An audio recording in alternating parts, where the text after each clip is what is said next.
Suamiku selalu berjanji akan memberikan kado spesial di ulang tahunku yang ke-29. Tapi 2 minggu sebelum hari itu tiba, dia meninggal karena sebuah kecelakaan. Aku pikir hidupku sudah berakhir. Sampai di hari ulang tahunku, seorang nenek tua di pemakaman memberiku sebuah surat dari suamiku yang isinya membuat darahku mendidih. Sebelum ceritanya dimulai, silahkan tulis di kolom komentar dari daerah mana saja teman-teman yang menonton cerita ini. Jangan lupa like dan subscribe agar channel ini bisa semakin berkembang dan bisa mempersembahkan cerita yang lebih menarik lagi. Suasana pagi di ruang makan rumah Talita terasa hangat seperti biasanya. Cahaya matahari menerobos masuk melalui celah gorden jendela yang setengah terbuka, menyinari wajah Ridwan yang sedang menikmati sarapannya. Ridwan adalah sosok suami yang nyaris sempurna bagi Talita. Lelaki itu tidak hanya bertanggung jawab sebagai kepala keluarga dan pimpinan perusahaan, tetapi juga sangat perhatian pada hal-hal kecil. Talita menuangkan teh hangat ke dalam cangkir suaminya sambil tersenyum. Ia melirik kalender duduk yang ada di atas meja makan. Ada sebuah lingkaran merah besar pada tanggal 25 bulan ini. Itu adalah tanggal ulang tahun Talita yang ke-29. Ridwan yang menyadari arah pandang istrinya, langsung meletakkan sendoknya dan tersenyum penuh arti. Ia menggenggam tangan Talita dengan lembut. Ridwan berkata bahwa ia tidak lupa dengan tanggal itu. Ia mengingatkan Talita bahwa tahun ini, ia sudah menyiapkan sesuatu yang sangat istimewa. Ridwan menyebutnya sebagai kado spesial yang akan mengubah hidup mereka selamanya. Talita tertawa kecil mendengar antusiasme suaminya. Ia sebenarnya tidak pernah meminta hadiah mewah. Kehadiran Ridwan di sisinya sudah lebih dari cukup. Namun, melihat binar mata Ridwan yang begitu bersemangat, Talita tidak ingin merusak kebahagiaan itu. Ridwan berjanji bahwa tepat di hari ulang tahun itu, ia akan mengajak Talita ke suatu tempat dan memberikan kejutan tersebut. Janji itu diucapkan dengan sungguh-sungguh, seolah-olah itu adalah misi paling penting dalam hidup Ridwan saat ini. Namun, di balik senyum dan janji manis itu, Talita mulai merasakan ada sesuatu yang berbeda dari suaminya dalam beberapa hari terakhir. Ridwan tampak lebih gelisah dari biasanya. Seringkali Talita memergoki suaminya sedang melamun saat menonton televisi, atau tiba-tiba terbangun di tengah malam dengan napas memburu. Setiap kali Talita bertanya apakah ada masalah di kantor, Ridwan selalu menjawab dengan gelengan kepala dan senyum yang dipaksakan. Ia selalu berkata bahwa semuanya baik-baik saja dan itu hanyalah urusan bisnis biasa yang sedikit rumit.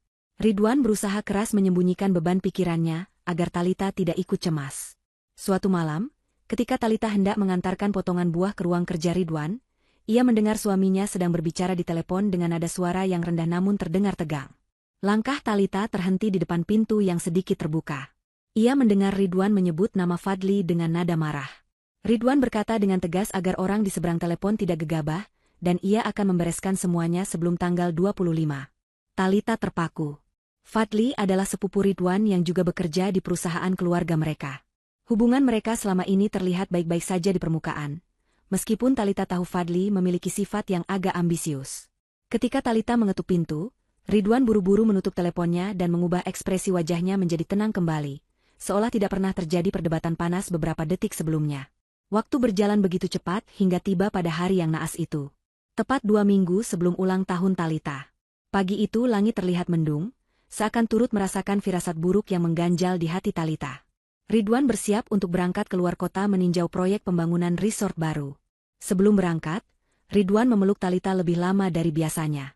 Ia mencium kening istrinya dan berbisik meminta doa agar semuanya lancar. Ridwan berkata bahwa setelah urusan ini selesai, ia akan bisa fokus sepenuhnya pada ulang tahun Talita. Talita merapikan kerah kemeja Ridwan dan memintanya untuk berhati-hati di jalan. Ada rasa berat yang tidak bisa dijelaskan saat Talita melepas kepergian mobil Ridwan dari halaman rumah mereka. Ia berdiri di teras sampai mobil itu hilang di tikungan jalan. Siang harinya, perasaan tidak enak itu semakin menjadi-jadi. Talita mencoba menghubungi ponsel Ridwan, tetapi nomor itu tidak aktif. Ia mencoba berpikir positif bahwa mungkin Ridwan sedang berada di area yang susah sinyal atau sedang rapat penting. Namun, hingga sore menjelang malam, Ridwan tidak kunjung memberi kabar. Biasanya, sesibuk apapun Ridwan, ia pasti menyempatkan diri untuk mengirim pesan singkat sekadar memberitahu posisinya.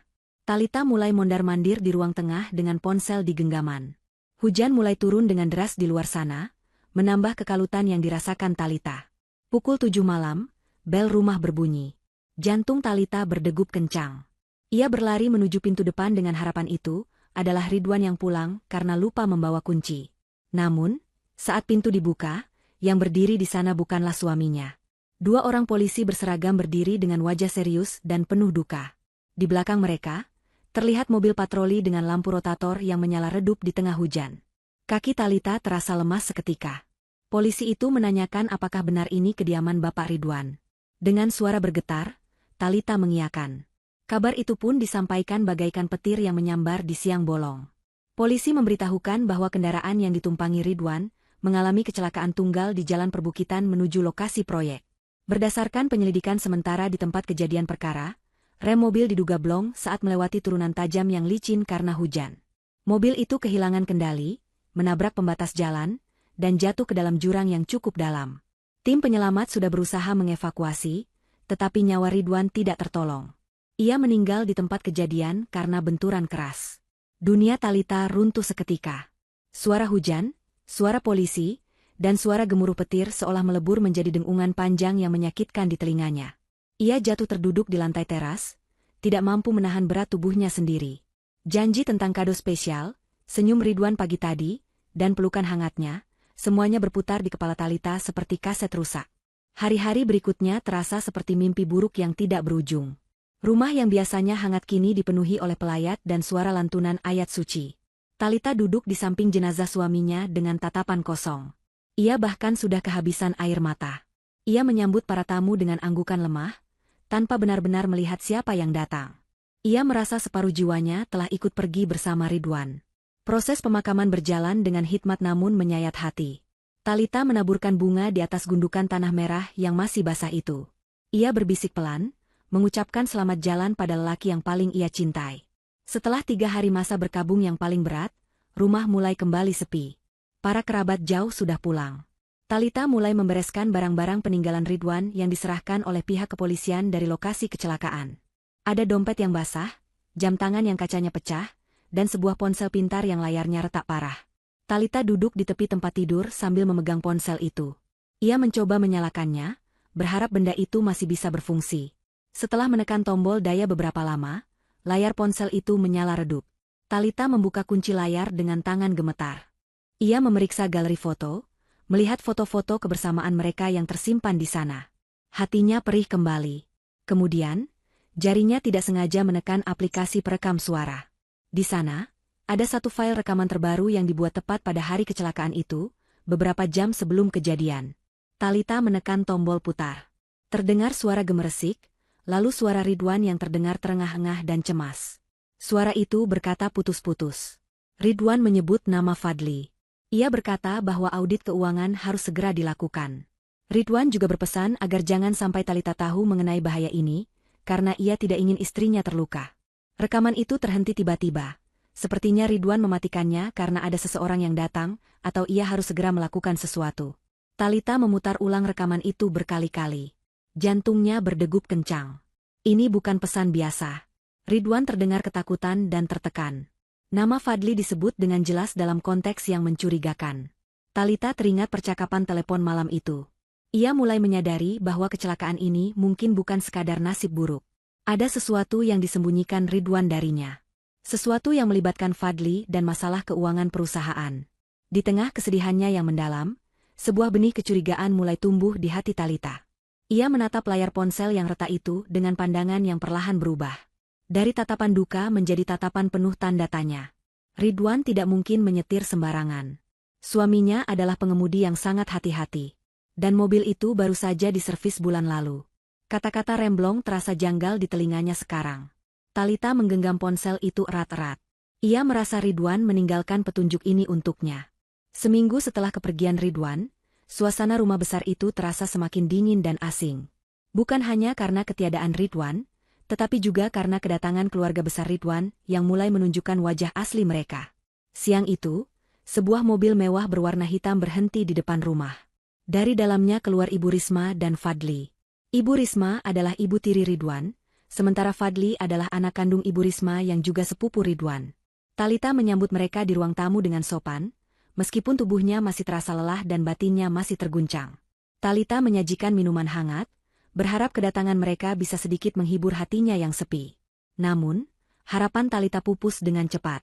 Ibu Risma duduk dengan angkuh di sofa kulit, Matanya menyapu sekeliling ruangan dengan tatapan menilai, seolah sedang menaksir harga barang-barang di dalam rumah itu. Tidak ada kata-kata penghiburan yang tulus keluar dari mulut wanita parubaya itu. Kalimat pertama yang diucapkan Ibu Risma justru pertanyaan mengenai sertifikat rumah dan kunci brankas Ridwan. Ia beralasan bahwa sebagai ibu, ia berhak tahu aset apa saja yang ditinggalkan anak tirinya. Fadli yang duduk di sebelahnya hanya diam sambil sibuk memainkan ponselnya. Sesekali melirik Talita dengan tatapan yang sulit diartikan. Talita berusaha tetap tenang. Ia menjawab bahwa semua dokumen penting masih tersimpan rapi, dan ia belum sempat mengeceknya, karena masih dalam suasana duka. Jawaban itu rupanya tidak memuaskan Ibu Risma. Nada suaranya meninggi. Ia mulai menyinggung bahwa Talita hanyalah istri yang belum memberikan keturunan, sehingga hak warisnya tidaklah mutlak. Ibu Risma dengan kejam mengatakan bahwa rumah ini terlalu besar untuk Talita tinggali sendirian. Ia menyarankan, atau lebih tepatnya mendesak, agar Talita segera bersiap-siap pindah ke apartemen kecil saja setelah masa berkabung selesai, karena rumah utama ini akan digunakan oleh Fadli yang akan mengambil alih kepemimpinan perusahaan. Hati Talita terasa ditusuk sembilu. Suaminya baru saja meninggal, tanah kuburnya bahkan belum kering, tetapi keluarganya sudah sibuk memperebutkan harta seolah-olah Ridwan tidak pernah berarti bagi mereka. Fadli akhirnya buka suara, mendukung ibunya. Dengan nada bicara yang dibuat-buat sopan namun penuh intimidasi, Fadli berkata bahwa perusahaan sedang dalam kondisi tidak stabil sepeninggal Ridwan, sehingga aset-aset pribadi perlu diamankan oleh keluarga. Talita hanya menunduk, meremas jemarinya di balik gamis panjangnya. Ia tidak ingin berdebat. Ia tahu posisinya lemah saat ini. Ia memilih untuk mengiyakan saja agar mereka cepat pergi. Setelah mendapatkan janji bahwa Talita akan menyerahkan kunci ruang kerja Ridwan esok hari, Ibu Risma dan Fadli pun pergi dengan senyum puas, meninggalkan Talita yang kembali terpuruk dalam kesendirian. Waktu bergulir hingga tibalah tanggal 25. Hari ulang tahun Talita yang ke-29. Hari yang seharusnya menjadi momen paling bahagia dengan kado spesial dari Ridwan, kini berubah menjadi hari yang paling kelabu. Tidak ada kue ulang tahun, tidak ada nyanyian, dan tidak ada pelukan hangat Ridwan. Sejak pagi, Talita hanya duduk diam di kamar. Namun, ia teringat janjinya pada diri sendiri untuk tetap kuat. Ia memutuskan untuk mengunjungi makam Ridwan. Ia ingin merayakan ulang tahunnya di sana, dekat dengan suaminya, meskipun raga mereka telah terpisah dunia. Talita mengendarai mobilnya membelah jalanan kota yang mendung. Setibanya di pemakaman umum, suasana sangat sepi. Hanya ada desau angin yang menggesek dedaunan pohon Kamboja. Talita melangkah perlahan menuju pusara Ridwan.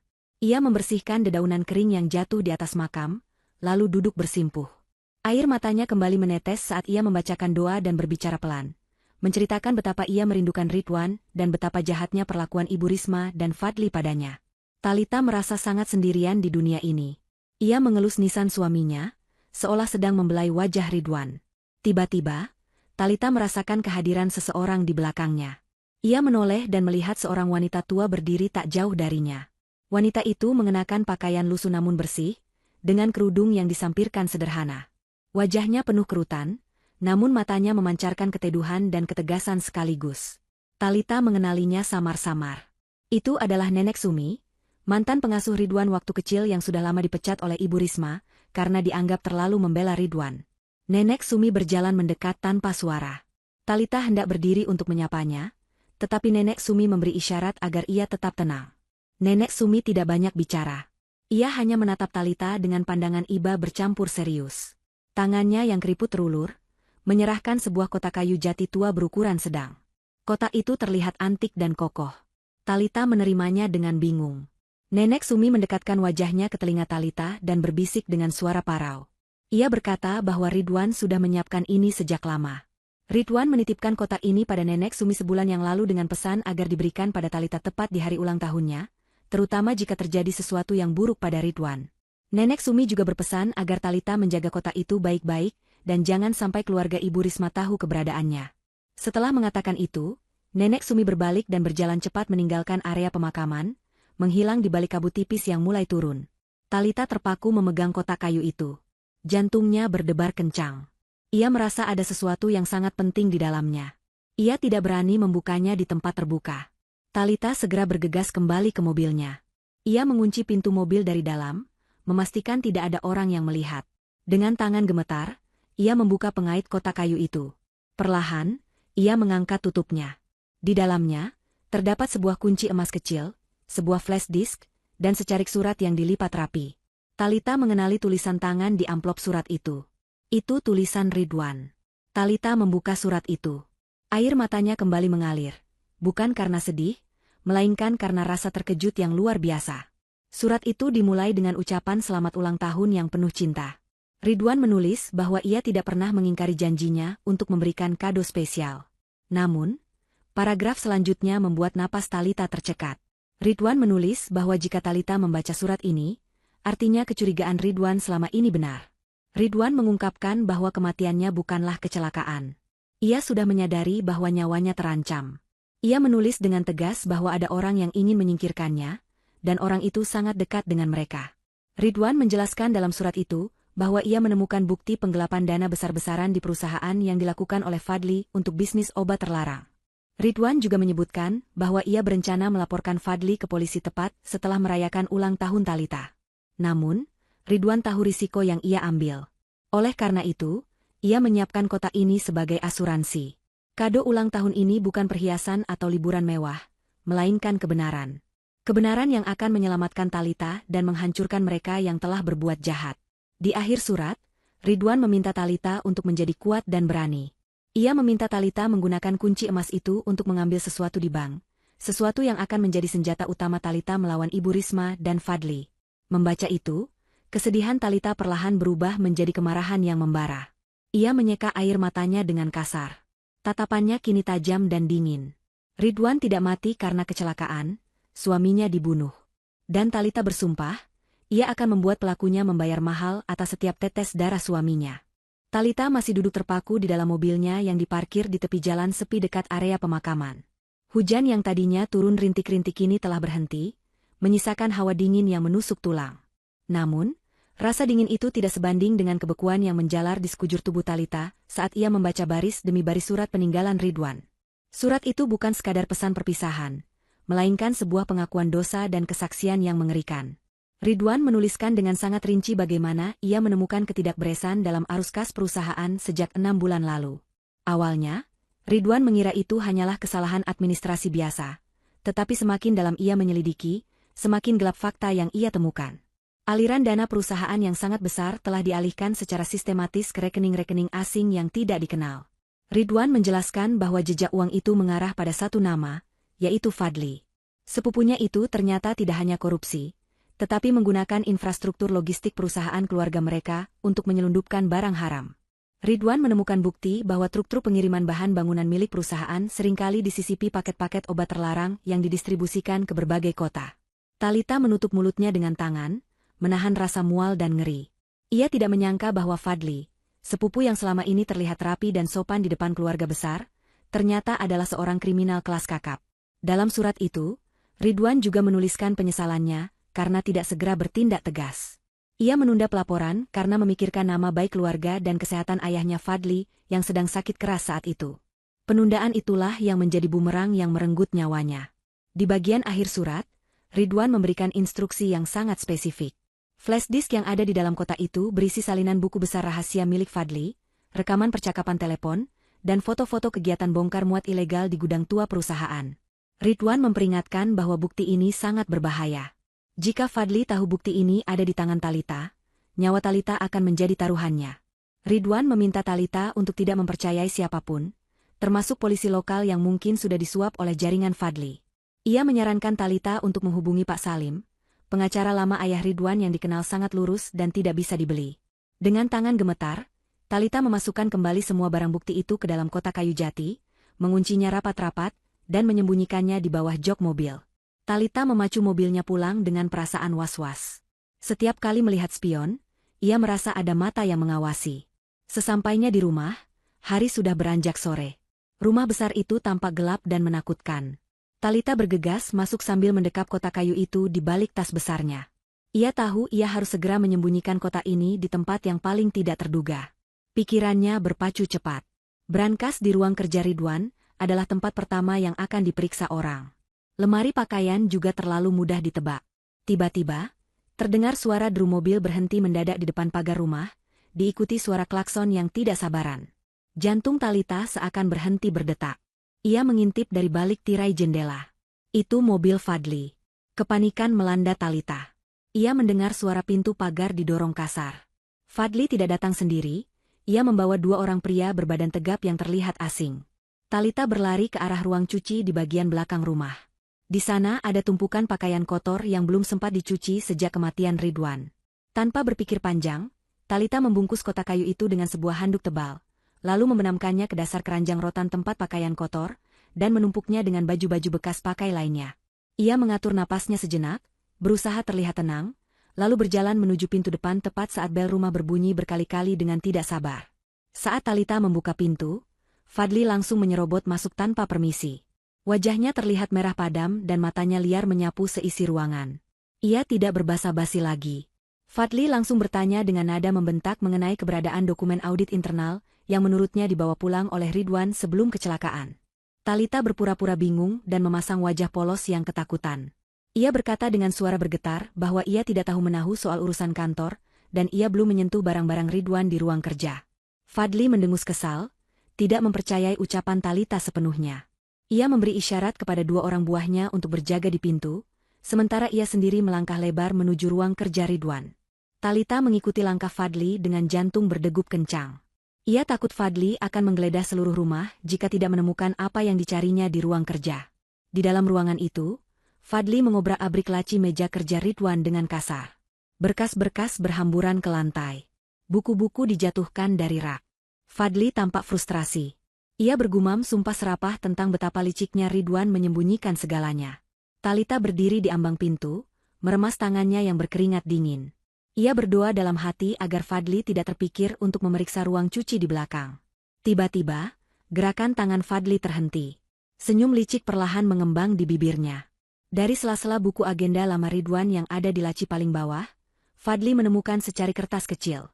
Itu adalah slip setoran tahunan untuk penyewaan Safe Deposit Box di sebuah bank swasta ternama. Mata Fadli berbinar kemenangan. Ia mengangkat kertas itu tinggi-tinggi sambil menatap Talita dengan tatapan meremehkan. Fadli berkata bahwa akhirnya ia tahu di mana Ridwan menyembunyikan aset-asetnya yang digelapkan. Ia menuduh Ridwanlah yang maling, bukan dirinya. Fadli tertawa sinis, merasa selangkah lebih maju. Ia yakin bukti-bukti yang ia cari ada di dalam kotak deposit itu. Talita menahan napas. Ia tahu slip itu memang ada, tetapi kuncinya ada di dalam kotak kayu yang kini tersembunyi di keranjang cucian. Tanpa kunci fisik itu, Fadli tidak akan bisa membuka kotak deposit tersebut meskipun ia tahu lokasinya. Namun, masalah baru muncul. Fadli pasti akan segera pergi ke bank. Talita harus mendahuluinya. Fadli kemudian berjalan mendekati Talita, menatapnya dengan intimidasi yang nyata. Ia memperingatkan Talita untuk tidak macam-macam dan tetap diam di rumah. Fadli berkata bahwa besok pagi-pagi sekali ia akan mengurus semua ini dan mengambil alih haknya. Setelah itu, Fadli dan anak buahnya pergi meninggalkan rumah dengan perasaan jumawa, meninggalkan Talita yang lemas namun otaknya kini menyusun rencana darurat. Perang terbuka baru saja dimulai. Malam itu Talita tidak bisa tidur barang sedetik pun. Matanya terus menatap langit-langit kamar yang gelap, sementara otaknya menyusun strategi untuk pagi hari. Ia tahu Fadli pasti akan bergerak cepat. Bank buka pukul 8 pagi. Talita harus sampai di sana sebelum Fadli, atau setidaknya bersamaan, tetapi ia memiliki keunggulan yang tidak dimiliki Fadli, yaitu kunci emas asli yang diberikan Nenek Sumi. Pukul 5 pagi, Talita sudah bangun. Ia mandi dan berpakaian rapi, memilih busana muslim yang nyaman namun membuatnya terlihat berwibawa. Ia mengambil kotak kayu dari keranjang pakaian kotor, mengeluarkan kunci emas itu, dan memasukkannya ke dalam saku tas tangan. Kotak kayu itu ia sembunyikan kembali di tempat yang lebih aman, yaitu di dalam rongga ventilasi udara di gudang yang jarang dijamah. Tepat pukul 6.30, Talita mengeluarkan mobilnya dari garasi. Jalanan kota masih cukup lengang. Namun, baru saja ia keluar dari kompleks perumahan, instingnya menangkap sesuatu yang tidak beres. Sebuah mobil sedan hitam dengan kaca gelap terlihat mengikutinya dalam jarak yang konstan. Talita mencoba berbelok ke jalan tikus yang jarang dilewati, dan mobil itu tetap mengikutinya. Talita sadar, Fadli tidak bodoh. Sepupunya itu pasti menempatkan orang untuk mengawasinya agar ia tidak bisa pergi kemana-mana. Keringat dingin mulai mengucur di pelipis Talita. Jika ia langsung menuju bank dengan ekor di belakangnya, orang-orang itu pasti akan mencegatnya sebelum ia sempat masuk ke lobi. Talita memutar otak. Ia harus menghilangkan jejak pengikutnya sebelum sampai di bank. Ia melihat sebuah pusat perbelanjaan yang memiliki butik busana muslim langganannya. Ide nekat muncul di kepalanya. Talita membelokkan mobilnya masuk ke area parkir pusat perbelanjaan yang baru saja dibuka untuk umum. Mobil sedan hitam itu ikut masuk dan parkir tidak jauh dari mobil Talita. Talita keluar dengan langkah tenang, berpura-pura santai seolah ingin berbelanja pagi. Dua orang pria bertubuh besar turun dari sedan hitam dan mengikutinya dari jarak jauh. Talita masuk ke dalam butik yang memiliki dua akses pintu. Ia menyapa pelayan toko dengan ramah, berpura-pura melihat-lihat gamis terbaru. Memanfaatkan kelengahan pengikutnya yang menunggu di depan etalase kaca depan, Talita berbisik pada pelayan toko meminta izin untuk menggunakan pintu karyawan di bagian belakang dengan alasan ada wartawan yang mengejarnya. Pelayan yang sudah mengenal Talita sebagai istri pengusaha ternama itu, mengizinkannya tanpa banyak tanya. Talita bergegas keluar lewat pintu belakang yang tembus ke gang sempit di sisi lain gedung. Tanpa membuang waktu, ia menyetop taksi yang kebetulan lewat. Jantungnya berdegup kencang seperti genderang perang. Ia meminta supir taksi untuk melaju secepat mungkin menuju kantor pusat bank swasta yang tertera di surat Ridwan. Ia meninggalkan mobil pribadinya di mall sebagai pengalih perhatian. Sesampainya di bank, jarum jam menunjukkan pukul 8:05. Bank baru saja dibuka. Talita melangkah masuk dengan tergesa namun berusaha tetap terlihat elegan. Ia langsung menuju meja resepsionis layanan prioritas. Sebagai istri nasabah utama, Talita mendapatkan akses cepat. Ia menunjukkan kartu identitas dan menyatakan ingin mengakses Safe Deposit Box atas nama suaminya. Petugas bank, seorang wanita parubaya yang mengenal Ridwan, menyampaikan rasa bela sungkawa sejenak sebelum mengantar Talita menuju ruang brankas di lantai bawah tanah yang memiliki pengamanan berlapis. Di dalam ruangan yang dingin dan sunyi itu, dikelilingi dinding-dinding besi yang kokoh, Talita merasa waktu berjalan sangat lambat. Petugas bank meminta kunci dari Talita untuk dicocokkan dengan kunci master yang dipegang pihak bank. Tangan Talita gemetar saat menyerahkan kunci emas kecil itu. Ada ketakutan jika kunci itu tidak cocok atau ada masalah administrasi. Namun, bunyi klik yang halus terdengar saat kedua kunci diputar bersamaan. Pintu kotak besi bernomor 304 itu terbuka. Talita meminta privasi, dan petugas bank pun mundur menunggu di luar ruangan. Dengan napas tertahan, Talita menarik kotak logam panjang itu keluar. Isinya tidak penuh, namun sangat berharga. Di dalamnya terdapat sebuah map tebal berwarna biru tua, dan sebuah alat pemutar video hologram kecil. Talita membuka map itu terlebih dahulu. Matanya membelalak membaca judul dokumen di dalamnya, Akta Pemindahan Hak Saham. Dokumen itu menyatakan bahwa seminggu sebelum kecelakaan, Ridwan telah secara sah memindahkan 51% saham kepemilikannya di perusahaan Adhitama Group kepada Talita. Dokumen itu sudah ditandatangani di atas materai dan disahkan oleh notaris, lengkap dengan cap jempol darah Ridwan. Ini artinya, secara hukum, Talita adalah pemilik mayoritas perusahaan sekarang, bukan Ibu Risma ataupun Fadli. Ridwan benar-benar telah memikirkan skenario terburuk sekalipun. Talita kemudian menyalakan alat pemutar video kecil itu. Muncul proyeksi wajah Ridwan yang tersenyum hangat, mengenakan baju yang sama dengan hari terakhir mereka bertemu. Dalam video singkat itu, Ridwan berpesan agar Talita menjadi wanita yang kuat. Ridwan berkata bahwa saham ini adalah pedang dan perisai bagi Talita. Dengan saham mayoritas, Talita memiliki kuasa mutlak untuk memecat siapapun, termasuk direksi, dan membuka audit eksternal tanpa bisa dihalangi oleh dewan komisaris lainnya. Ridwan mengakhiri pesannya dengan ungkapan cinta yang membuat air mata Talita menetes. Namun kali ini air mata itu bercampur dengan senyum kekuatan. Ia merasa Ridwan sedang memeluknya erat, memberinya keberanian untuk menghadapi monster-monster di luar sana. Talita merapikan semua dokumen itu ke dalam tasnya. Ia melangkah keluar dari ruang brankas dengan dagu terangkat tinggi. Aura kesedihan yang selama ini menyelimutinya telah berganti dengan aura kepemimpinan yang tegas. Saat ia tiba kembali di lobi utama bank, pintu kaca depan terbuka lebar. Fadli masuk dengan tergesa-gesa, diikuti oleh dua orang pengacaranya. Wajah Fadli terlihat panik dan marah, rambutnya acak-acakan. Rupanya ia baru sadar telah ditipu di mall, dan segera menyusul ke bank. Langkah Fadli terhenti saat melihat Talita sudah berdiri di tengah lobi, menatapnya dengan tenang sambil memeluk tas erat-erat. Fadli mendekat dengan napas memburu. Ia berusaha menahan amarahnya karena berada di tempat umum, namun nada suaranya terdengar mengancam. Ia bertanya dengan suara rendah apa yang diambil Talita dari kotak itu. Ia mengklaim bahwa isi kotak itu adalah aset perusahaan yang harus diaudit. Talita tidak mundur selangkah pun. Ia menatap lurus ke manik mata Fadli yang penuh kelicikan.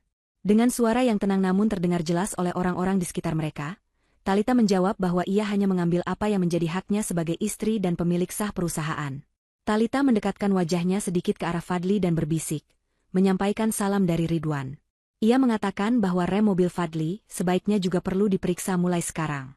Wajah Fadli seketika pucat pasti mendengar kalimat itu. Kalimat yang menyiratkan bahwa Talita tahu segalanya. Bahwa Talita tahu rahasia busuk di balik kecelakaan Ridwan. Sebelum Fadli sempat bereaksi lebih jauh, Talita berbalik badan dan berjalan menuju pintu keluar, meninggalkan Fadli yang terpaku kaku seperti patung di tengah keramaian bank. Talita tahu, mulai detik ini, ia bukan lagi mangsa. Ia adalah pemburu. Sepulang dari bank, Talita tidak langsung pulang ke rumah. Ia memarkir mobilnya di sebuah taman kota yang sepi, mencoba menenangkan detak jantungnya yang masih berpacu kencang. Pertemuan dengan Fadli di lobi bank tadi benar-benar menguras energinya. Talita sadar bahwa ia telah menyulut api peperangan secara terbuka. Namun, setelah berpikir jernih sambil menatap danau buatan di depannya, Talita menyadari satu hal krusial. Meskipun ia memegang dokumen saham mayoritas, proses legalitasnya membutuhkan waktu untuk diakui sepenuhnya oleh dewan direksi lainnya. Jika Fadli tahu Talita sudah siap menyerang, sepupunya itu pasti akan melakukan tindakan nekat untuk melukainya secara fisik atau menghilangkan nyawanya sebelum rapat umum pemegang saham digelar. Talita harus mengubah strategi. Ia harus meredam kewaspadaan Fadli. Ia harus kembali menjadi Talita yang terlihat lemah, bingung, dan tidak berbahaya. Setidaknya sampai ia bisa mengumpulkan sekutu yang kuat. Talita mengambil ponselnya dan menghubungi Pak Salim. Pengacara tua itu adalah sahabat mendiang ayah mertuanya yang sangat setia, namun tersingkirkan sejak Fadli mulai memegang kendali operasional. Suara Pak Salim terdengar berat dan kaget saat menerima telepon dari Talita. Mereka sepakat bertemu di sebuah kedai kopi kecil di pinggiran kota yang jauh dari jangkauan mata-mata Fadli. Dalam pertemuan itu, Talita memperlihatkan semua dokumen yang ia ambil dari kotak deposit, termasuk bukti-bukti kejahatan Fadli yang ada di dalam flash disk. Pak Salim menatap dokumen itu dengan mata berkaca-kaca. Ia tidak menyangka Ridwan telah mempersiapkan semuanya dengan begitu rapi. Pak Salim berjanji akan segera memproses legalitas kepemilikan saham itu, secara diam-diam ke kementerian terkait, agar posisi Talita tidak bisa diganggu-gugat. Pak Salim juga menyarankan agar Talita berpura-pura menyerah pada Fadli untuk sementara waktu. Biarkan Fadli merasa menang. Karena orang yang merasa menang biasanya akan lengah dan ceroboh. Sore harinya, Talita pulang ke rumah dengan langkah gontai yang dibuat-buat. Seperti dugaannya, Fadli dan Ibu Risma sudah menunggu di ruang tengah dengan wajah murka. Atmosfer di ruangan itu terasa begitu mencekam. Ibu Risma langsung berdiri dan membentak Talita, menuduhnya sebagai pencuri aset keluarga. Fadli menatapnya dengan tatapan menyelidik, mencoba membaca apa yang sebenarnya direncanakan oleh istri sepupunya itu. Talita, dengan kemampuan akting yang tidak ia sadari dimilikinya, menjatuhkan tasnya ke lantai dan mulai menangis sesenggukan. Ia bersimpuh di kaki Ibu Risma, meminta maaf dengan suara bergetar. Talita berbohong dengan mengatakan bahwa ia pergi ke bank hanya karena panik membaca surat Ridwan yang membingungkan. Ia mengaku tidak mengerti arti dokumen saham itu, dan hanya takut kehilangan rumah tempat tinggalnya. Ia menyerahkan sebuah map palsu yang hanya berisi fotokopi asuransi jiwa biasa, bukan dokumen saham asli yang sudah ia amankan di tempat Pak Salim. Melihat Talita yang menangis histeris dan tampak begitu bodoh serta ketakutan, kewaspadaan Fadli perlahan menurun. Ia mengambil map yang disodorkan Talita, memeriksanya sekilas, lalu melemparnya ke meja dengan kasar. Fadli tertawa meremehkan. Ia merasa bodoh karena sempat takut pada wanita yang menurutnya tidak tahu apa-apa tentang bisnis ini. Dalam pikirannya, ancaman Talita di bank tadi hanyalah gertakan sambal dari seorang janda yang sedang stres berat.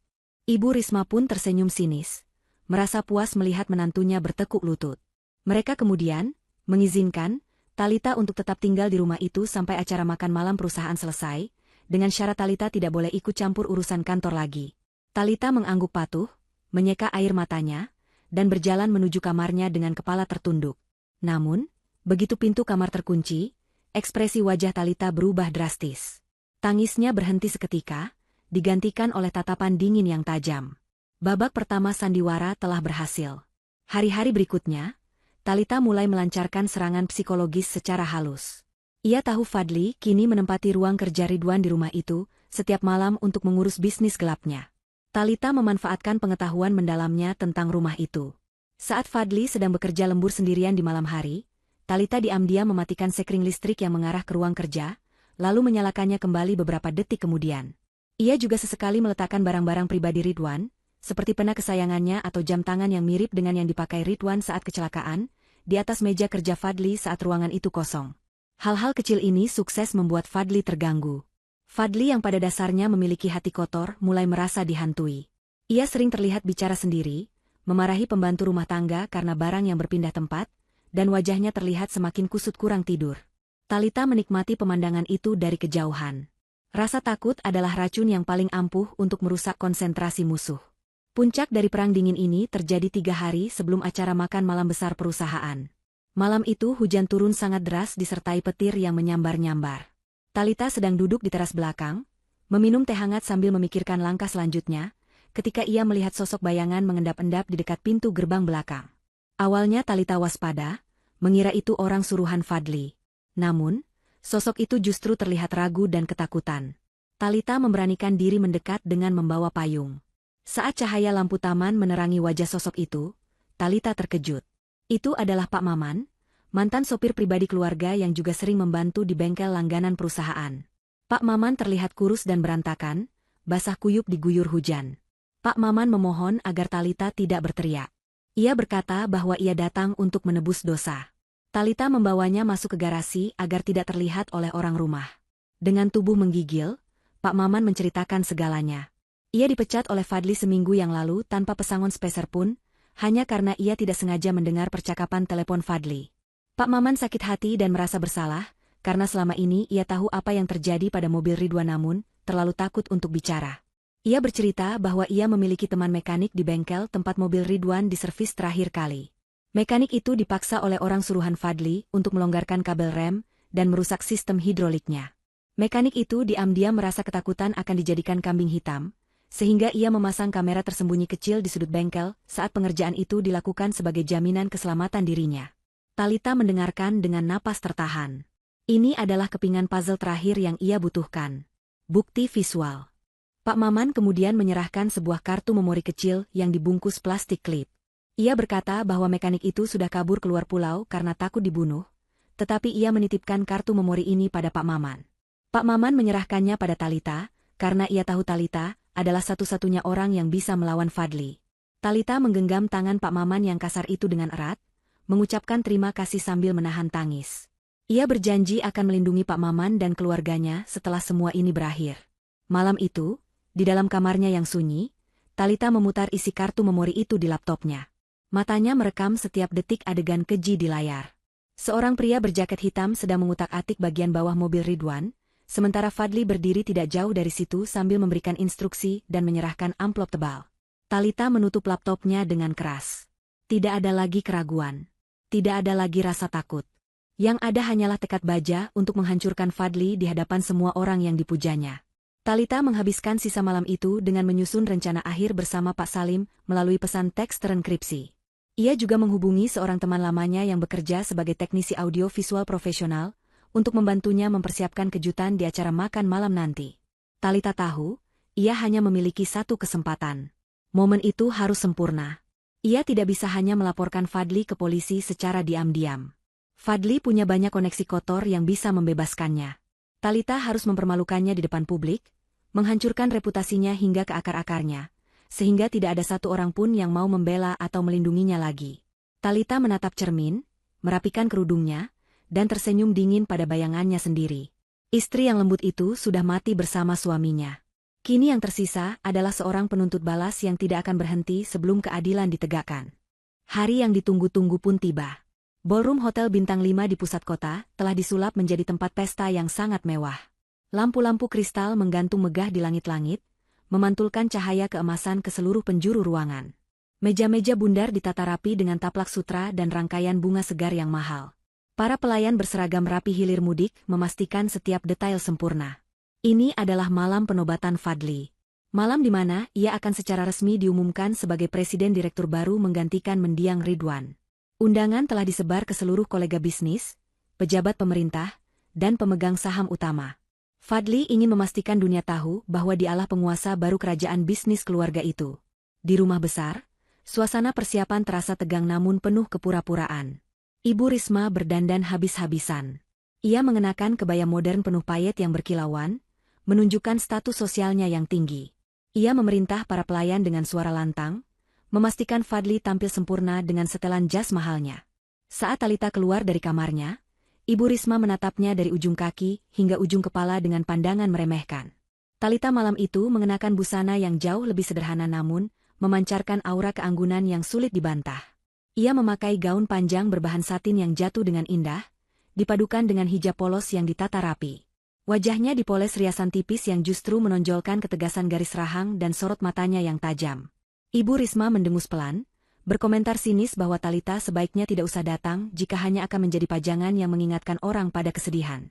Ia memperingatkan Talita untuk duduk diam di meja paling belakang dan tidak mencoba mencari perhatian. Fadli, yang sedang mematut diri di depan cermin besar ruang tengah, menimpali dengan nada angkuh. Ia berkata bahwa kehadiran Talita hanya diperlukan sebagai formalitas untuk menunjukkan pada publik bahwa keluarga mereka tetap solid dan harmonis pasca tragedi. Fadli bahkan mengancam halus, mengingatkan Talita akan nasibnya jika berani membuat kekacauan. Talita hanya menunduk sedikit, menyembunyikan senyum misterius di bibirnya, dan menjawab pelan bahwa ia akan menuruti semua keinginan mereka malam ini. Jawaban itu membuat Fadli dan Ibu Risma merasa puas dan semakin besar kepala. Perjalanan menuju hotel terasa sunyi. Talita duduk di kursi depan di samping sopir baru, sementara Fadli dan Ibu Risma duduk di belakang, sibuk membicarakan rencana ekspansi bisnis dan liburan ke luar negeri yang akan mereka lakukan setelah dana perusahaan cair. Mereka berbicara seolah-olah Talita tidak ada di sana, atau seolah-olah Talita terlalu bodoh untuk mengerti pembicaraan mereka. Talita memandang keluar jendela mobil, melihat lampu-lampu kota yang berlarian. Tangannya mencengkeram erat tas tangannya. Di dalam tas itu, tersembunyi flash disk dan alat penyambung nirkabel yang akan menjadi senjata pamungkasnya. Jantungnya berdebar, bukan karena takut, melainkan karena adrenalin yang memuncak. Ia membayangkan wajah Ridwan, membayangkan senyum suaminya, dan itu memberinya kekuatan yang luar biasa. Sesampainya di hotel, mereka disambut jepretan kamera wartawan. Fadli dan Ibu Risma langsung memasang senyum lebar yang palsu, melambaikan tangan layaknya selebriti. Talita berjalan sedikit di belakang mereka, menundukkan wajah, memainkan perannya sebagai janda yang berduka. Di dalam ballroom, ratusan tamu sudah hadir. Suara denting gelas dan obrolan ringan memenuhi udara. Fadli segera berbaur, menyalami para pejabat dan pengusaha senior, tertawa keras, dan memamerkan karismanya yang manipulatif. Talita diarahkan ke sebuah meja di sudut ruangan yang agak gelap, jauh dari panggung utama. Ia duduk di sana sendiri, mengamati setiap gerak-gerik Fadli seperti seekor elang yang mengincar mangsanya. Acara dimulai dengan makan malam yang mewah, diiringi musik orkestra yang lembut. Setelah hidangan penutup disajikan, lampu ruangan diredupkan. Sorot lampu sorot mengarah ke panggung utama. Pembawa acara dengan suara lantang memanggil nama Fadli untuk naik ke atas panggung memberikan pidato pelantikannya. Tepuk tangan meriah membahana. Meskipun beberapa wajah tamu senior terlihat ragu dan kurang antusias, seolah mereka tahu kualitas asli Fadli. Fadli naik ke panggung dengan langkah tegap, wajahnya berseri-seri penuh kemenangan. Ia meraih mikrofon, berdiri di balik podium, dan mulai berbicara. Pidato Fadli sangat memuakkan bagi Talita. Ia berbicara tentang visi masa depan, tentang inovasi, dan keberanian mengambil risiko. Ia hanya menyebut nama Ridwan sekilas di awal pidato, itu pun dengan nada yang merendahkan, seolah-olah masa kepemimpinan Ridwan adalah masa yang lambat dan kuno. Fadli lebih banyak memuji dirinya sendiri dan ibunya. Ia mengatakan bahwa kecelakaan itu adalah takdir yang membuka jalan bagi era baru perusahaan yang lebih gemilang. Para tamu bertepuk tangan sopan, meski ada rasa canggung yang menggantung di udara. Talita merasakan darahnya mendidih. Ia tidak bisa membiarkan orang ini menikmati kemenangannya barang sedetik lagi. Saat Fadli hendak mengakhiri pidatonya dan mengajak semua orang bersulang, Talita berdiri dari kursinya. Ia tidak berjalan mengendap-endap. Ia berjalan lurus membelah kerumunan menuju panggung. Langkah kakinya tegas, gaunnya berdesir lembut di lantai karpet tebal. Beberapa tamu mulai menyadari pergerakannya dan berbisik-bisik. Suasana mulai hening. Fadli yang melihat Talita mendekat, mengerutkan kening. Ia memberi isyarat mata pada petugas keamanan untuk menahan Talita, tapi Talita sudah mengangkat tangannya, meminta izin bicara dengan suara yang tenang namun terdengar lantang di ruangan yang mulai senyap itu. "Tunggu sebentar," ucap Talita. Suaranya menggema tanpa mikrofon, namun getarannya sampai ke telinga semua orang. "Ada satu hal penting yang dilupakan oleh Bapak Direktur baru kita." Fadli mencoba tertawa canggung, berusaha mencairkan suasana dengan berkata bahwa Talita mungkin sedang emosional dan perlu istirahat. Tapi Talita tidak bergeming. Ia sudah sampai di bibir panggung. Ia menatap Fadli, lalu menatap seluruh hadirin. "Suami saya, Ridwan, Selalu berjanji akan memberi kado spesial di hari ulang tahun saya yang jatuh minggu ini. Sayangnya, dia pergi sebelum sempat memberikannya. Tapi ternyata, dia menitipkan kado itu untuk kita semua di sini. Kado kejujuran. Sebelum Fadli atau keamanan sempat menyeretnya turun, Talita dengan gerakan cepat mengeluarkan perangkat kecil dari tasnya. Teman teknisi Talita yang berada di ruang kontrol audiovisual di belakang ballroom, yang sudah ia hubungi sebelumnya, langsung memutus koneksi laptop presentasi Fadli dan menyambungkannya dengan sinyal dari perangkat Talita. Layar raksasa di belakang Fadli yang tadinya menampilkan logo perusahaan, tiba-tiba berubah menjadi hitam total, membuat semua orang terkesiap. Talita tersenyum tipis pada Fadli yang kini tampak bingung dan panik. "Selamat menikmati pertunjukannya, Fadli," bisik Talita dingin. Dan detik berikutnya, layar besar itu menyala kembali, bukan dengan grafik saham, melainkan dengan rekaman CCTV yang buram namun jelas, memperlihatkan sebuah bengkel di malam hari dan wajah seseorang yang sangat dikenal oleh semua orang di ruangan itu. Suasana di dalam ballroom hotel yang megah itu mendadak hening, seolah udara tersedot keluar secara paksa. Ratusan pasang mata kini tertuju pada layar raksasa di belakang panggung yang baru saja dibajak oleh Talita. Gambar yang muncul di layar itu tidak lagi menampilkan grafik keuntungan perusahaan atau logo megah Adhitama Group, melainkan sebuah rekaman video yang agak buram dan bergoyang, khas rekaman kamera tersembunyi. Namun, meskipun kualitas gambarnya tidak tajam, apa yang terjadi di dalamnya terlihat sangat jelas dan mengerikan. Video itu menampilkan suasana interior sebuah bengkel mobil yang sepi di malam hari. Jam digital di sudut rekaman menunjukkan tanggal 1 hari sebelum kecelakaan maut yang menewaskan Ridwan. Di sana, terlihat seorang pria berseragam mekanik sedang berjongkok di bawah kolong mobil sedan yang sangat dikenali oleh semua orang sebagai mobil pribadi Ridwan. Tak lama kemudian, sosok lain masuk ke dalam bingkai kamera. Sosok itu mengenakan jaket kulit hitam dan topi yang ditarik rendah. Namun saat ia menoleh untuk memberikan instruksi, wajahnya tertangkap jelas oleh cahaya lampu neon bengkel. Itu adalah wajah Fadli. Suara rekaman mulai terdengar melalui pengeras suara ballroom yang menggelegar. Terdengar suara Fadli yang dingin dan tanpa emosi memerintahkan mekanik itu untuk melonggarkan kabel rem dan merusak sil minyak rem agar kebocorannya terjadi secara perlahan. Fadli menjelaskan bahwa ia ingin kecelakaan itu terlihat alami saat mobil dipacu di jalanan menanjak. Dalam video itu, mekanik tersebut terlihat ragu dan ketakutan. Namun Fadli kemudian melemparkan sebuah amplop tebal berwarna coklat ke atas meja kerja. Fadli mengancam akan menghabisi keluarga si mekanik jika pekerjaan itu tidak beres. Adegan ditutup dengan Fadli yang tersenyum menyeringai sambil menepuk kap mesin mobil Ridwan, seolah sedang mengucapkan selamat tinggal pada sepupunya yang akan ia kirim menuju kematian. Reaksi para tamu undangan di ballroom itu sungguh di luar dugaan. Awalnya hanya ada keheningan mutlak karena syok, namun detik berikutnya, gelombang bisik-bisik berubah menjadi seruan kaget dan teriakan horor. Para pemegang saham yang duduk di barisan depan langsung berdiri, wajah mereka pucat pasi. Beberapa wanita menutup mulut mereka dengan tangan, tidak percaya melihat kekejaman yang terpampang nyata di depan mata. Ibu Risma, yang duduk di meja VIP, membeku di kursinya. Gelas minuman di tangannya terlepas dan jatuh ke lantai, pecah berkeping-keping, namun suaranya tenggelam oleh keriuhan ruangan. Wajah wanita parubaya itu kehilangan semua warnanya. Ia menatap layar dengan mata melotot, seolah melihat hantu. Anak kebanggaannya, yang baru saja ia puji setinggi langit, kini terpampang sebagai seorang pembunuh berdarah dingin di hadapan seluruh kolega bisnisnya. Fadli yang berdiri di atas panggung, tampak seperti orang yang tersambar petir. Tubuhnya kaku, matanya menatap layar raksasa di belakangnya dengan tatapan kosong yang perlahan berubah menjadi kepanikan luar biasa. Keringat dingin mulai bercucuran deras di dahinya, melunturkan bedak tipis yang ia pakai. Ia mencoba meraih mikrofon dengan tangan gemetar, berteriak-teriak bahwa video itu palsu. Ia menuduh Talita menggunakan teknologi canggih untuk memfitnahnya. Ia berteriak bahwa itu adalah rekayasa deepfake yang dibuat oleh musuh-musuh bisnisnya. Namun, pembelaan diri Fadli terdengar sangat sumbang dan putus asa. Tidak ada satu orang pun yang mempercayainya. Bahasa tubuhnya yang panik dan ketakutan justru semakin mengonfirmasi kebenaran video tersebut. Suara Fadli yang melengking tinggi terdengar menyedihkan di tengah tatapan menuduh ratusan orang. Talita masih berdiri tegak di dekat tangga panggung. Ia tidak tersenyum kemenangan, melainkan menatap Fadli dengan sorot mata penuh duka dan kemarahan yang tertahan. Talita kembali mengangkat suaranya, berbicara lantang tanpa mikrofon namun terdengar jelas, karena posisi panggung yang akustiknya bagus. Ia berkata bahwa itu bukan satu-satunya bukti. Talita mengungkapkan bahwa mekanik dalam video itu masih hidup dan sekarang sedang dalam perlindungan pihak berwajib, siap memberikan kesaksian. Talita juga menyebutkan tentang aliran dana haram yang digunakan Fadli untuk membayar pembunuhan itu, uang yang dicuri dari perusahaan yang dibangun susah payah oleh ayah Ridwan.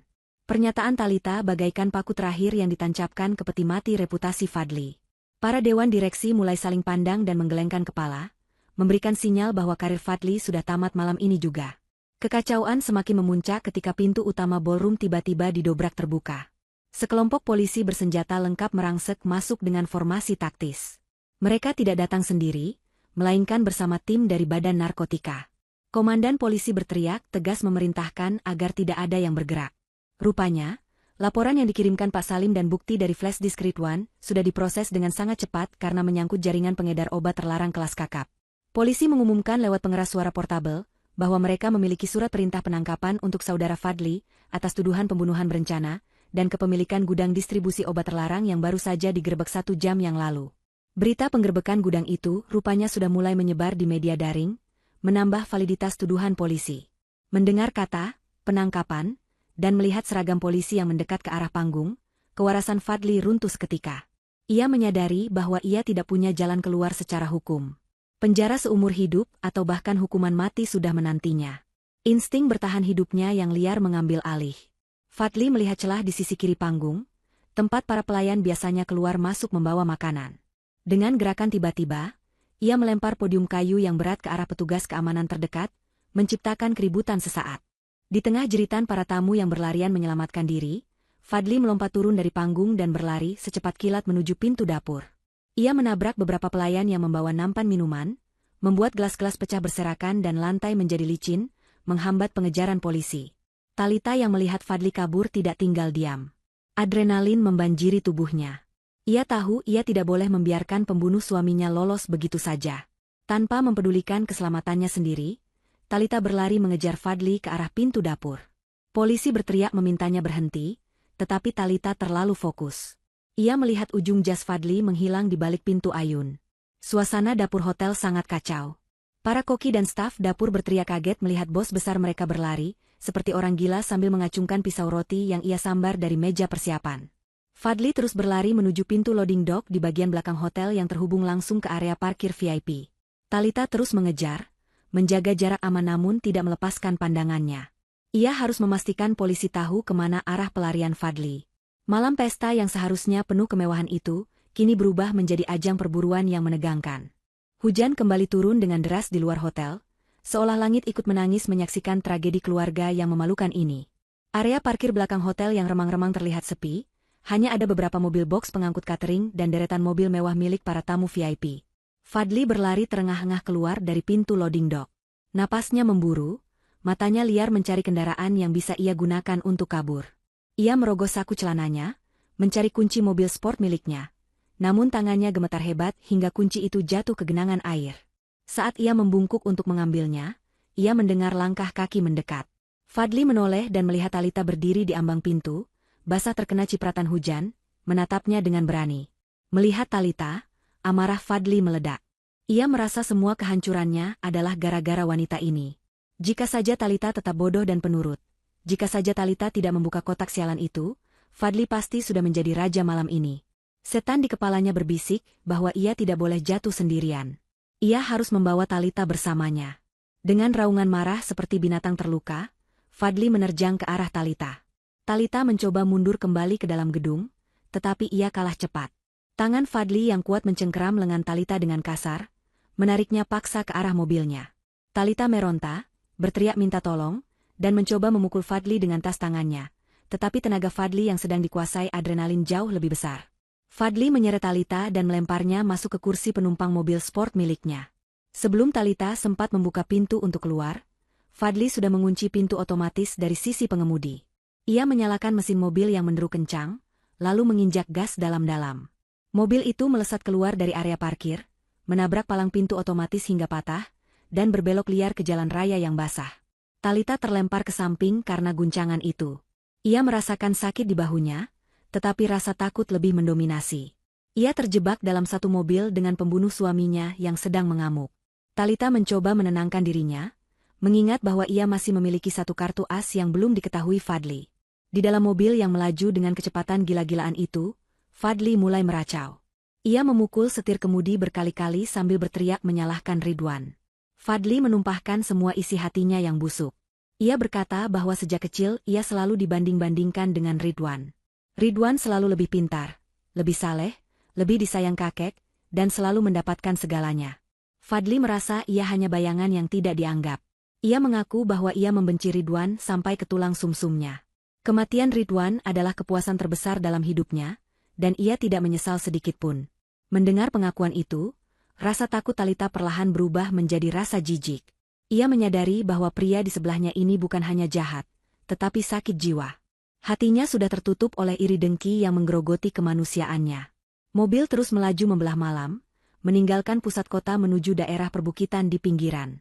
Talita mengenali jalan ini. Ini adalah jalan menuju lokasi kecelakaan Ridwan. Jantungnya berdegup semakin kencang. Fadli rupanya ingin mengakhiri segalanya di tempat yang sama. Talita melirik speedometer. Jarumnya menunjukkan angka yang sangat berbahaya untuk kondisi jalan yang licin. Ia mencengkeram sabuk pengamannya erat-erat, berdoa dalam hati agar Tuhan melindunginya demi janji yang ia pegang dan demi janin yang mungkin ada di rahimnya, sebuah harapan kecil yang baru ia sadari dari keterlambatan siklus bulanannya di tengah stres ini. Talita mencoba mengajak Fadli bicara untuk memecah konsentrasinya. Ia bertanya dengan suara tenang, "Mau bawa aku kemana? Fad? Kamu tidak akan bisa lolos. Polisi sudah mengepung seluruh kota."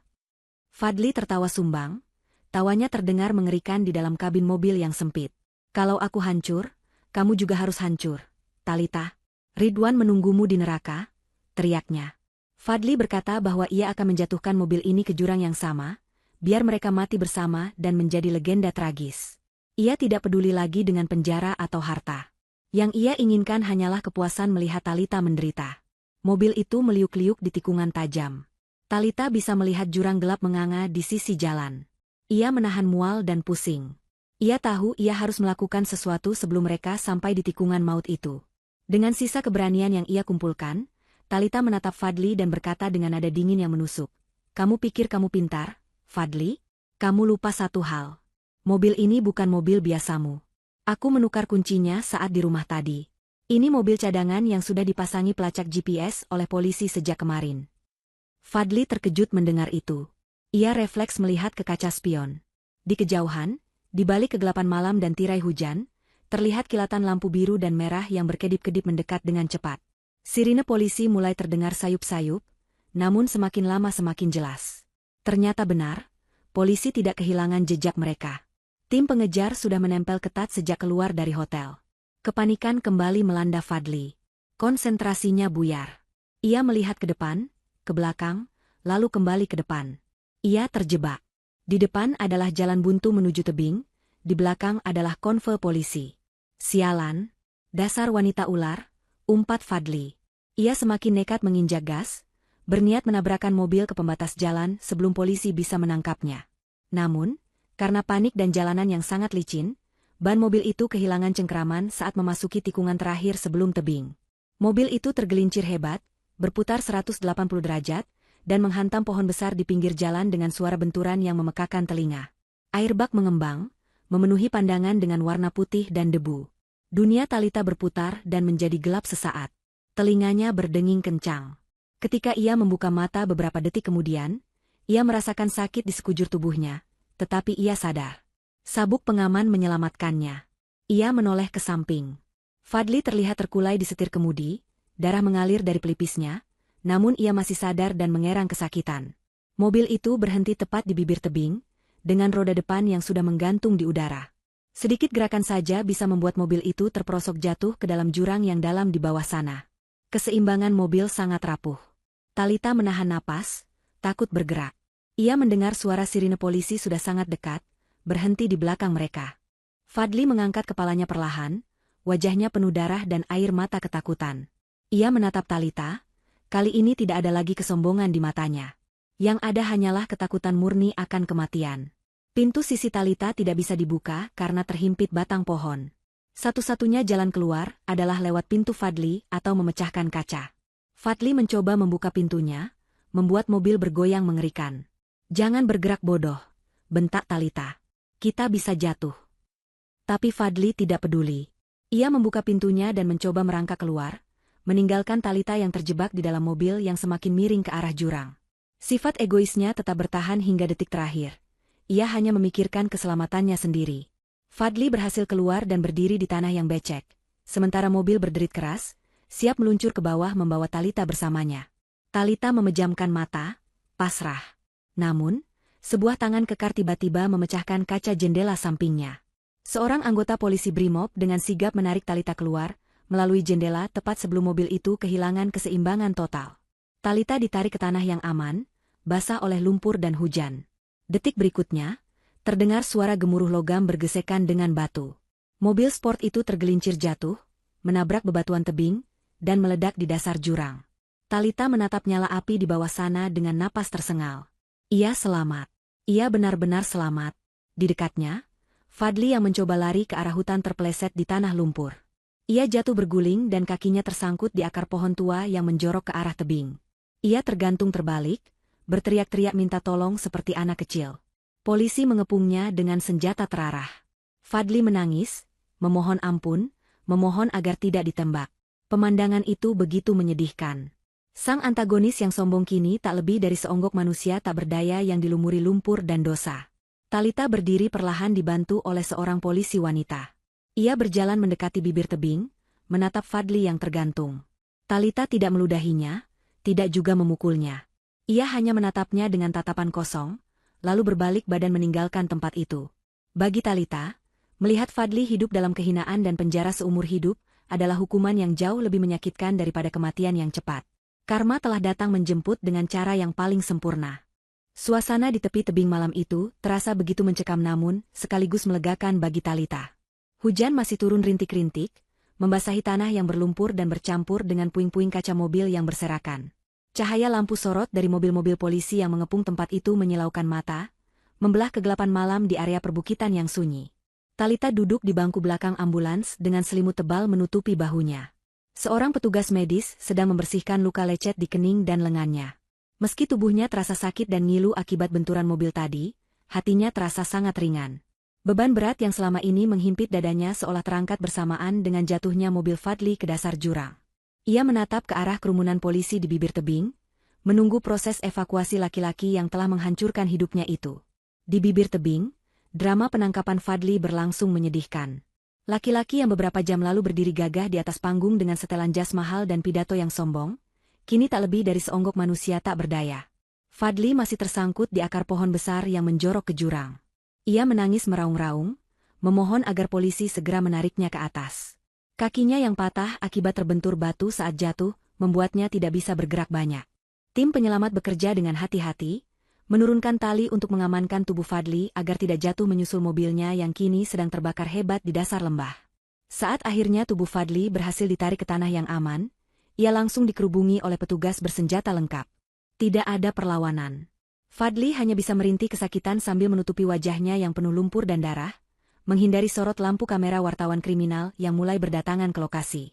Pemandangan itu begitu kontras dengan citra Fadli selama ini. Tangan yang biasanya memegang gelas kristal dan menandatangani dokumen penting, kini diborgol besi yang dingin. Jas mahalnya robek di sana-sini, kotor oleh tanah merah. Ia digelandang menuju mobil tahanan dengan langkah terpincang-pincang. Saat melewati ambulans tempat Talita duduk, langkah Fadli terhenti sejenak. Ia menatap Talita.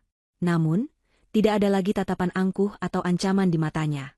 Yang tersisa hanyalah tatapan kosong, ketakutan, dan keputusasaan yang mendalam. Talita membalas tatapan itu dengan wajah datar tanpa ekspresi. Ia tidak merasakan keinginan untuk memaki atau meludahinya. Melihat musuhnya hancur sehancur-hancurnya sudah cukup baginya. Fadli kemudian didorong masuk ke dalam mobil jeruji besi, menutup babak kejahatannya malam itu juga. Sementara itu, di kediaman mewah keluarga besar Adhitama, Karma lain sedang bekerja dengan caranya sendiri. Ibu Risma duduk gelisah di ruang tamu yang megah, menunggu kabar dari Fadli. Ia mondar-mandir sambil memarahi pelayan yang menurutnya lamban menyajikan teh. Ia yakin Fadli akan pulang membawa kemenangan, dan mereka akan menertawakan kebodohan Talita. Namun, yang datang bukanlah mobil sport Fadli, melainkan iring-iringan mobil polisi. Ketika pintu diketuk dengan keras, jantung Ibu Risma mencelos. 2 orang perwira polisi masuk dan menyampaikan kabar penangkapan Fadli, serta surat penyitaan aset, karena dugaan pencucian uang hasil bisnis obat terlarang. Berita itu menghantam Ibu Risma laksana palu godam. Tubuhnya menegang, matanya membelalak tak percaya. Mulutnya terbuka seolah ingin berteriak memaki polisi, namun tidak ada suara yang keluar. Detik berikutnya, tubuh wanita parubaya itu ambruk ke lantai marmer yang dingin. Ia terkena serangan stroke mendadak akibat syok berat. Para pelayan yang selama ini sering diperlakukan kasar oleh Ibu Risma hanya berdiri mematung sejenak sebelum akhirnya memanggil ambulans, bukan karena loyalitas, melainkan karena kewajiban kemanusiaan semata. Malam itu, rumah besar yang menjadi simbol kesombongan Ibu Risma dan Fadli mendadak gelap gulita, sepi, dan tak bertuan. Proses hukum berjalan dengan cepat dan transparan berkat bukti-bukti kuat yang dikumpulkan Thalita dan mendiang Ridwan. Dalam persidangan yang digelar sebulan kemudian, Fadli tidak bisa berkutik. Rekaman video CCTV, kesaksian mekanik bengkel, jejak aliran dana, dan penemuan gudang obat terlarang menjadi bukti yang tak terbantahkan. Pengacara mahal yang disewa Fadli pun angkat tangan, tidak mampu memutarbalikkan fakta yang sudah begitu terang benderang. Di kursi pesakitan, Fadli tampak kurus dan layu. Rambutnya dicukur habis, dan ia mengenakan rompi tahanan berwarna oranye. Setiap kali matanya bertemu dengan mata Thalita yang duduk di bangku pengunjung, ia selalu menunduk, tidak berani menatap wanita yang pernah ia remehkan itu. Hakim akhirnya menjatuhkan vonis maksimal. Penjara seumur hidup tanpa kemungkinan pembebasan bersyarat. Ketukan palu hakim hari itu terdengar seperti musik terindah di telinga Thalita. Keadilan untuk Ridwan akhirnya ditegakkan. Fadli digiring keluar ruang sidang diiringi cemoohan dari para korban penipuan bisnisnya yang juga hadir. Ia akan menghabiskan sisa hidupnya di balik jeruji besi, meratapi ambisinya yang menjadi bumerang. Tidak ada lagi kemewahan, tidak ada lagi kekuasaan. Yang ada hanyalah dinding beton yang dingin dan penyesalan yang terlambat. Harta kekayaan Fadli dan Ibu Risma disita oleh negara, dan sebagian dikembalikan ke kas perusahaan untuk memulihkan kerugian. Nasib Ibu Risma tidak kalah tragisnya. Setelah keluar dari rumah sakit, ia mengalami kelumpuhan di separuh tubuhnya dan kehilangan kemampuan bicaranya secara permanen. Karena semua asetnya disita dan tidak ada kerabat yang mau menampungnya akibat sifat buruknya di masa lalu, Ibu Risma akhirnya ditempatkan di sebuah panti jompo milik pemerintah yang sederhana. Di sana, ia menghabiskan hari-harinya duduk di kursi roda, menatap dinding kosong dengan tatapan nanar. Ia sendirian. Tidak ada anak yang membanggakannya, tidak ada harta yang bisa dipamerkan, dan tidak ada pelayan yang bisa disuruh-suruh. Terkadang, air mata menetes dari sudut matanya, mungkin meratapi nasib atau menyesali keserakahannya yang telah menghancurkan keluarganya sendiri. Karma telah membayarnya lunas, bahkan lebih kejam daripada sekadar kematian. Thalita keluar dari gedung pengadilan dengan langkah ringan. Di luar, matahari bersinar cerah, menghangatkan kulitnya. Pak Salim menyambutnya dengan senyuman bangga. Pengacara tua itu menepuk bahu Thalita, mengatakan bahwa Ridwan pasti tersenyum melihat semua ini dari atas sana. Thalita mengangguk pelan. Ia menarik napas panjang, menghirup udara kebebasan yang sesungguhnya. Ia tidak lagi merasa takut atau terancam. Bayang-bayang Fadli dan Ibu Risma telah sirna dari hidupnya. Kini, ia memiliki tugas baru, memulihkan nama baik suaminya dan menjaga warisan yang ditinggalkan Ridwan dengan amanah. Thalita berjalan menuju mobilnya, siap menyongsong masa depan yang baru, masa depan yang ia rebut kembali dengan keberanian dan cinta yang tak padam. 6 bulan telah berlalu sejak badai besar itu menghantam kehidupan Thalita.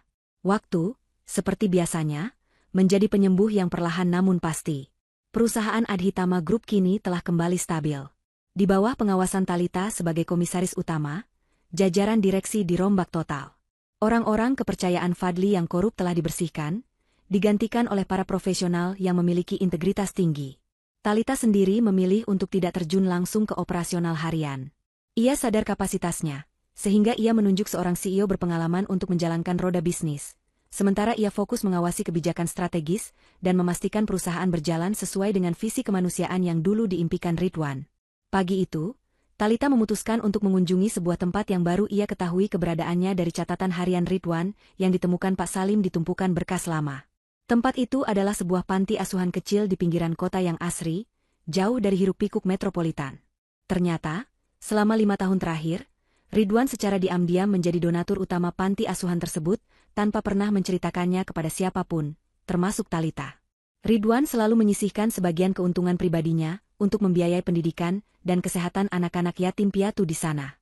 Fakta ini membuat Thalita semakin mencintai dan merindukan sosok suaminya yang begitu mulia hatinya. Kedatangan Thalita disambut hangat oleh ibu pengasuh panti, seorang wanita parubaya yang wajahnya teduh. Anak-anak kecil berlarian di halaman, tertawa riang dengan mainan baru yang dibeli dari dana sumbangan Ridwan. Melihat tawa mereka, Hati Talita terasa hangat. Ia merasa seolah melihat jejak-jejak kebaikan Ridwan yang hidup dalam senyum anak-anak itu. Ibu pengasuh mengajak Talita masuk ke ruang kantornya yang sederhana. Ia menyuguhkan teh hangat dan mulai bercerita tentang betapa Ridwan sangat menyayangi anak-anak ini. Ridwan sering datang berkunjung sendirian di akhir pekan, bermain bola bersama anak laki-laki atau membacakan dongeng untuk yang perempuan. Di tengah percakapan, ibu pengasuh teringat sesuatu. Ia membuka laci mejanya dan mengeluarkan sebuah amplop tebal berwarna biru muda. Ia menyerahkannya kepada Talita sambil berkata bahwa amplop itu dititipkan Ridwan pada kunjungan terakhirnya, seminggu sebelum kecelakaan terjadi. Ridwan berpesan agar amplop itu diberikan kepada Talita jika suatu saat Talita datang berkunjung ke panti ini. Jika Talita tidak pernah datang, Ridwan meminta agar amplop itu dimusnahkan saja. Jantung Talita berdesir. Ia menerima amplop itu dengan tangan gemetar. Ini adalah pesan terakhir dari suaminya, pesan yang tertunda selama setengah tahun. Talita meminta izin untuk membuka amplop itu di taman belakang panti yang lebih tenang. Ia duduk di sebuah bangku kayu di bawah pohon rindang. Dengan hati-hati, ia membuka perekat amplop itu. Isinya bukanlah surat wasiat tentang harta atau perusahaan, melainkan sebuah foto USG lama dan secari kertas surat. Foto USG itu adalah milik Talita setahun yang lalu, saat mereka pernah mencoba program kehamilan namun dinyatakan gagal oleh dokter. Saat itu Talita sangat terpukul, namun Ridwan selalu menguatkannya. Talita mengambil kertas surat itu dan mulai membaca tulisan tangan Ridwan yang rapi. "Istriku sayang," tulis Ridwan dalam surat itu. "Aku menitipkan surat ini di sini karena tempat ini adalah tempat di mana aku belajar tentang harapan. Saat kita gagal memiliki anak tahun lalu, aku melihat kesedihan di matamu yang membuat hatiku hancur. Tapi aku ingin kamu tahu, Talita, bagiku kamu sudah lebih dari cukup. Ada atau tidak ada anak, kamu adalah duniaku. Namun, aku punya firasat baik. Tuhan tidak pernah tidur. Mungkin saat kamu membaca surat ini, aku sudah tidak ada di sampingmu untuk memelukmu. Tapi aku yakin, Tuhan akan mengirimkan malaikat kecil untuk menemanimu sebagai ganti kehadiranku. Jangan pernah menyerah pada harapan, sayang. Karena cinta kita lebih besar daripada kematian." Air mata Talita menetes jatuh membasahi kertas surat itu. Ia mendekap surat itu ke dadanya, merasakan sesak sekaligus bahagia yang membuncah. Kata-kata Ridwan seolah menjadi ramalan yang menjadi nyata. Talita perlahan menurunkan tangannya dan mengusap perutnya yang kini sudah terlihat membuncit di balik gamis longgarnya. Ya, Talita sedang hamil 6 bulan. Ia baru menyadari kehamilannya setelah semua kekacauan dengan Fadli selesai. Saat itu, ia mengira keterlambatan siklus bulanannya hanya karena stres berat. Betapa terkejutnya ia saat dokter menyatakan bahwa ada janin yang tumbuh kuat di rahimnya. Janin yang bertahan meski ibunya mengalami guncangan fisik dan mental yang luar biasa saat dikejar-kejar pembunuh. Talita tersenyum haru sambil mengelus perutnya. Janin di dalamnya bergerak pelan, seolah merespons sentuhan ibunya. "Ayahmu benar, nak," bisik Talita pelan. "Ayahmu memang peramal yang hebat." Ternyata, kado spesial ulang tahun yang dijanjikan Ridwan bukan hanya kebenaran tentang kejahatan Fadli, tetapi juga kehidupan baru ini. Ridwan seolah tahu bahwa ia akan pergi, dan ia meninggalkan bagian dari dirinya untuk menemani Talita melanjutkan hidup. Ini adalah hadiah terakhir yang paling indah, hadiah yang tidak bisa dinilai dengan uang atau saham perusahaan manapun. Sore harinya, Talita meninggalkan panti asuhan dengan perasaan yang benar-benar baru. Ia tidak langsung pulang, melainkan mengarahkan mobilnya menuju sebuah rumah peristirahatan di tepi danau di luar kota. Rumah itu adalah salah satu aset pribadi Ridwan yang baru diketahui Talita setelah membaca dokumen warisan. Kunci rumah itu ada di dasar kotak kayu pemberian nenek Sumi yang sempat terabaikan. Talita tiba di sana tepat saat matahari mulai terbenam.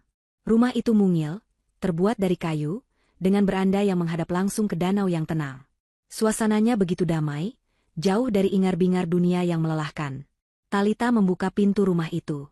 Udara di dalamnya terasa apek karena lama tidak dihuni, namun perabotannya masih tertata rapi. Di ruang tengah, terdapat sebuah kanvas lukisan yang tertutup kain. Talita mendekatinya dan menyingkap kain penutup itu. Napasnya tertahan. Itu adalah lukisan wajah Talita yang sedang tersenyum lebar, dilukis sendiri oleh Ridwan. Di sudut lukisan tertulis tanggal penyelesaiannya, 2 hari sebelum kecelakaan. Ridwan ternyata menyiapkan rumah ini sebagai tempat persembunyian mereka untuk menua bersama, tempat di mana mereka bisa hidup tenang menjauh dari intrik perusahaan. Meski Ridwan tidak bisa menempatinya secara fisik, ia telah mewujudkan impian itu untuk Talita. Talita berjalan ke beranda, duduk di kursi goyang sambil memandang langit senja yang berwarna jingga keunguan. Angin sore membelai wajahnya dengan lembut. Ia tidak lagi merasa sedih. Rasa duka itu telah bertransformasi menjadi rasa syukur dan kekuatan. Ia membayangkan Ridwan duduk di kursi kosong di sebelahnya, tersenyum bangga melihat ketegaran istrinya. Talita tahu, jalan di depan sana tidak akan selalu mudah. Menjadi ibu tunggal dan memimpin warisan besar bukanlah tugas ringan. Namun, ia tidak takut.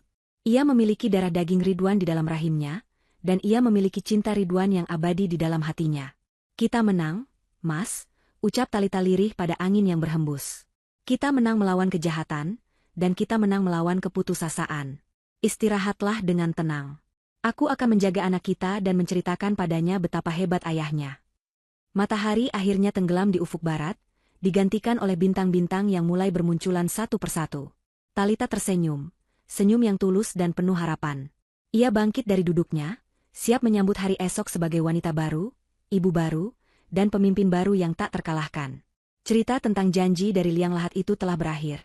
Namun kisah kehidupan Talita yang sesungguhnya baru saja dimulai. Baru saja dimulai. Baru saja dimulai. Baru saja dimulai. Baru saja dimulai. Baru saja dimulai.